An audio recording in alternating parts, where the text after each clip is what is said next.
Ces bancs de neige prennent de la hauteur. De 25 à 30 cm de neige se sont ajoutés hier aux 42 cm tombés jeudi. Oui, ça fait pas mal. C'est beaucoup, beaucoup.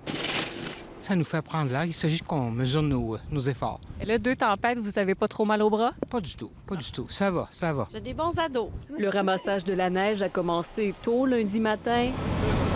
Une journée plus tôt que prévu. Les précipitations cette nuit étaient un peu moins importantes que qu'est-ce qu'on avait anticipé, donc ça nous a permis vraiment de commencer le ramassage. Les déneigeurs travailleront jour et nuit pour enlever la neige, mais ça prendra du temps, jusqu'à 2 semaines avant d'en être débarrassé.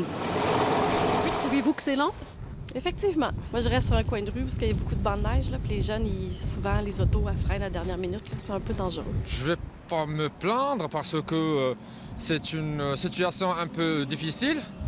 Il faut être un petit peu solidaire, il faut être un petit peu compréhensif. Beaucoup de neige, c'est difficile en ce moment de tout bien faire, mais ça va venir. Je donne l'exemple de la 5e rue de la Pointe qui se retrouve derrière nous, qui est une artère quand même qui n'est pas si longue. On parle de 5 à 6 heures pour ramasser la neige sur cette rue-là. On a un peu plus de 130 km de ramassage à faire sur l'ensemble du territoire, aux 4 coins de la ville. Donc, des opérations qui sont quand même très importantes. En plus de s'exposer à recevoir une contravention, les voitures laissées en bordure de route comme celle-ci pendant plusieurs jours ralentissent le travail des déneigeurs. Mais c'est évident aussi que quand on a des voitures qui entravent notre travail, bien, ça entraîne des délais supplémentaires.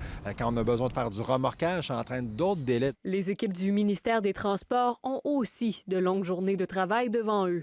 Toutes les équipes sont encore sur le terrain. Ils vont l'être jusqu'à la fin des précipitations.